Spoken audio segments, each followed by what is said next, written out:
बिहार कांग्रेस के प्रदेश अध्यक्ष अखिलेश प्रसाद सिंह के ऊपर कई तरह के सवाल उठ रहे हैं। सवाल कांग्रेस के आला कमान मल्लिकार्जुन खड़गे उठा रहे हैं। कहा जा रहा है, दिल्ली से जो खबर आ रही है कि मल्लिकार्जुन खड़गे की भ्रिकुटी जो है, भाव जो है, वो तन चुकी है अखिलेश सिंह को लेकर। इसके कई कारण हैं।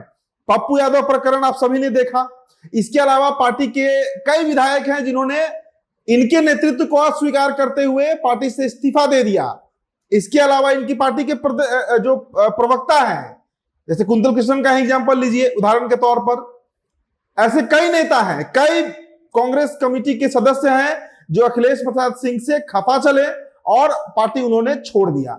अब इसकी जवाबदेही तय करनी है और इसकी जवाबदेही अखिलेश प्रसाद सिंह पर ही तय होगी। ठीकरा उनके सर पर ही फूटेगा। तो लालू यादव के बेहद दुलरुआ नेता जो कांग्रेस के प्रदेश अध्यक्ष बनाए गए अखिलेश प्रसाद सिंह, उनकी कुर्सी जाने वाली है, जो खबरें निकल कर आ रही हैं। और बिहार कांग्रेस को एक नया नेतृत्व जो प्रांतीय अध्यक्ष होता है वो मिल सकता है। जी हां, आपको बताएं कि कहा तो यह जाता है कि बिहार में कांग्रेस वही करती है जो आरजेडी सुप्रीमो लालू यादव चाहते हैं। तो प्रदेश अध्यक्ष अखिलेश प्रसाद सिंह से क्यों नाराज है कांग्रेस के आला कमान, ये सबसे बड़ा सवाल है। क्यों मल्लिकार्जुन खड़गे जो हैं वो अब एक्शन लेना चाह रहे हैं, एक्शन लेने जा रहे हैं अखिलेश प्रसाद सिंह के ऊपर। देखिए, राजद से कांग्रेस में आने और फिर अखिलेश प्रसाद सिंह के प्रदेश अध्यक्ष बनने के बाद उनकी स्वीकार्यता कांग्रेस में बन नहीं रही थी। आरोप यह लगते रहे कि कांग्रेस कल्चर के विरुद्ध इनका आचरण है। कार्यकर्ता तो दूर, कार्यकर्ता तो मिलना अगर चाहे अपने प्रदेश अध्यक्ष से कांग्रेस में तो वो तो बहुत दूर की बात है। जिला अध्यक्षों की मैं बात कर रहा हूं, जिला अध्यक्षों की हम बात कर रहे हैं। 38 जिला के जो जिला अध्यक्ष हैं बिहार में, वो भी सीधे तरीके से अखिलेश प्रसाद सिंह से नहीं मिल पाते रहे हैं। ये उनके द्वारा कई जिला अध्यक्षों के द्वारा आरोप लगाया गया कि अखिलेश प्रसाद सिंह जो है वो एक ब्यूरोक्रेट कल्चर चलाते हैं कांग्रेस में। और अगर कोई जिला अध्यक्ष प्रदेश अध्यक्ष से मिलना चाहे तो उसके लिए उसे कारण बताना पड़ता है, नोटिस देना पड़ता है, प्री इंफॉर्मेशन देना पड़ता है, जो कि एक तिरस्कार के रूप में किसी भी पार्टी में देखा जाता है। तो यह आरोप उनके ऊपर लगते रहा है। विधायकों का मैंने जिक्र किया। सिद्धार्थ जो है उत्पल कांत के जो बेटे हैं और अच्छे नेता माने जाते हैं कांग्रेस में, उन्होंने कांग्रेस को छोड़ दिया। इसके अलावा मुरारी गौतम, जी हां, मुरारी गौतम, वो भी कांग्रेस छोड़ दिया। और इसके पीछे भी कारण अखिलेश प्रसाद सिंह ही बने। मैंने प्रवक्ताओं का भी जिक्र किया था, कुंतल कृष्णन का भी जिक्र किया। इसके अलावा असीत नाथ तिवारी, उन्होंने भी कांग्रेस को त्याग पत्र सौंप दिया। ये प्रदेश प्रवक्ता रहे हैं कांग्रेस में। अगर कुंतल कृष्णन की बात कीजिए तो करीब 25 साल का इनका साथ रहा कांग्रेस का, छात्र जीवन से ही जुड़े रहे।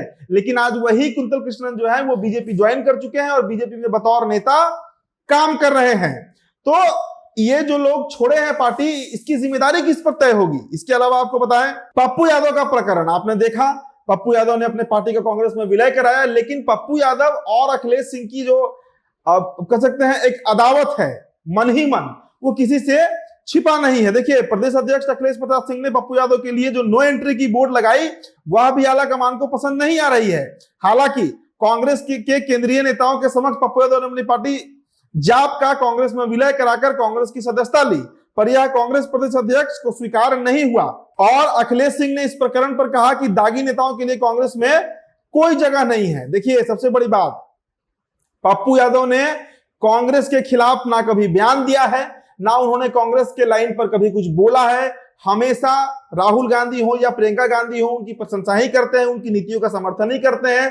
विरोध अगर पप्पू यादव ने किसी का किया तो वो आरजेडी का किया। क्योंकि पूर्णिया की सीट पर जिस तरीके का माहौल बनाया गया उनको वादा कर उनकी पार्टी का कांग्रेस में विलय कराकर और फिर उन्हें मधेपुरा भेजा जा रहा था। पप्पू यादव ने इसी का विद्रोह किया।